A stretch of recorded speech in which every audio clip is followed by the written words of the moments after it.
Eto na nga mga chong, marami tayong basketball updates. Stanley Pringle may sinabi patungkol sa Barangay Ginebra.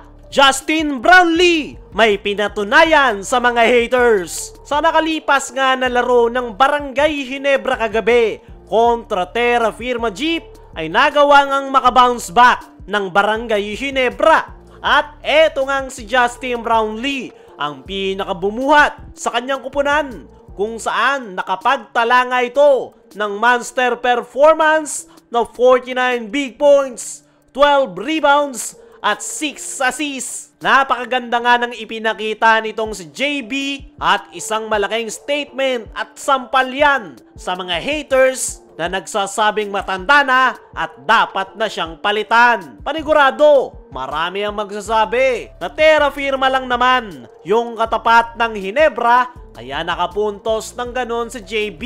Pero kung titignan nyo yung aura at pagiging agresibo ni Justin Brownlee sa laro kagabi ay ibang-iba talaga. Talagang may gusto itong patunayan at kitang-kita nga yung kanyang focus sa simula hanggang matapos ang laro. Napilitan nga rin itong si Justin Brownlee na kumayod dahil wala nga yung ilan sa mga key players ng Barangay Ginebra na si Japet Aguilar at Stephen Holt na pinagpahinga ni Coach Tim dahil sa kanilang iniindang injury. Kaya naman, etong si Justin Brownlee ang pinaka nag-step up pagdating sa opensa at nagawa naman ng maayos ni Justin Brownlee ang kanyang trabaho dahil gustong-gusto niya din talagang bumawi matapos yung kanyang napakapangit na performance kontra sa Hong Kong Eastern. Kapag hindi nga maganda yung laro ni Justin Brownlee,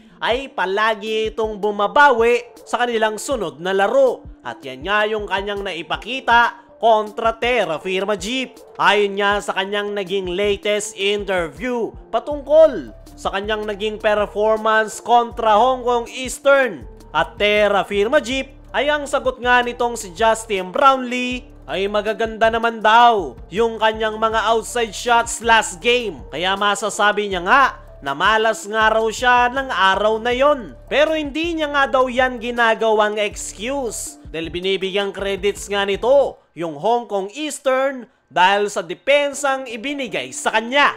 Isa rin daw yan sa naging factor kung bakit napakapangit ng kanyang inilaro. Naghalo-halo na nga raw yung kanyang alat sa laro at maganda pa yung depensa ng Hong Kong Eastern. Patungkol naman sa kanyang naging performance kontra Terra Firma Jeep, ay this time ay mas kinailangan niya nga lang daw na mas maging agresibo dahil wala nga si Japet at Stephen Holt. Malaking factor nga rin daw yung kagustuhan nilang makuha yung panalo matapos silang mabigo kontra Hong Kong Eastern. Para sa akin mga chong, ay isang malaking sampal yung nagawang 49 big points nitong si Justin Brownlee sa kanyang mga haters at mga peking Barangay Ginebra fans na gusto na siyang palitan matapos lang ang kanyang isang bad performance. Kilala nga natin itong si Brownlee na palaging gumagawa ng paraan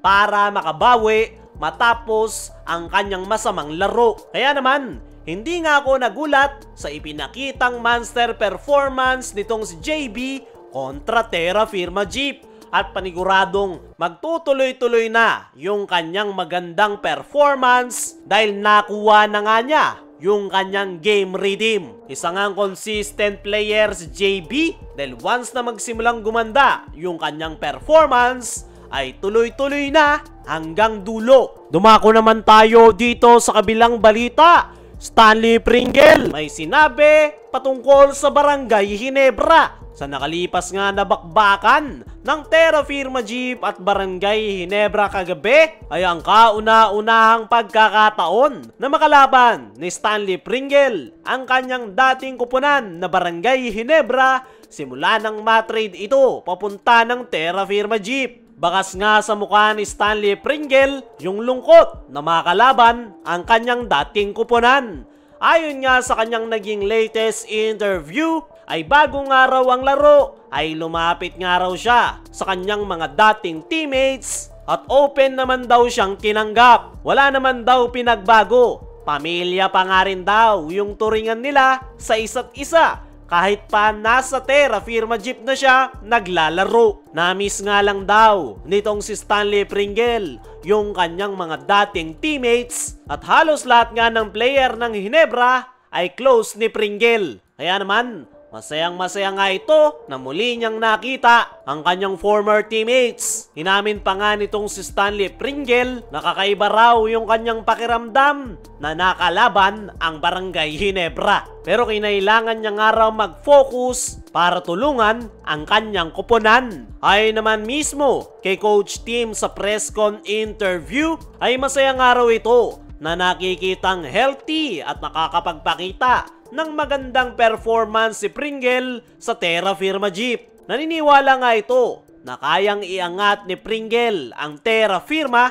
dahil marami pa itong mailalabas sa kanyang laro. Nabanggit pa nga ni Coach Tim Cone na napakabait nga raw na player ni Stanley Pringle at napakadaling turuan. Kaya naman, inamin nga ni Coach Tim na isa si Stanley Pringle sa pinaka nahihirapan siyang bitawan at hanggang sa ngayon ay nahihirapan pa ring mag-move on. Pero sa ngayon ay masaya si Coach Tim na nakikitang healthy itong si Stanley Pringle sa Terra Firma Jeep. Wala ngang samaan ng loob itong si Coach Tim at Stanley Pringle dahil pareho nga nilang naiintindihan na ang PBA ay isang business. Kaya mga chong, ano ang masasabi nyo patungkol dito kay Stanley Pringle? Ano rin yung masasabi nyo ngayong pinatunayan ni Justin Brownlee na hindi pa siya matanda? I-comment mo lang dyan sa ibaba.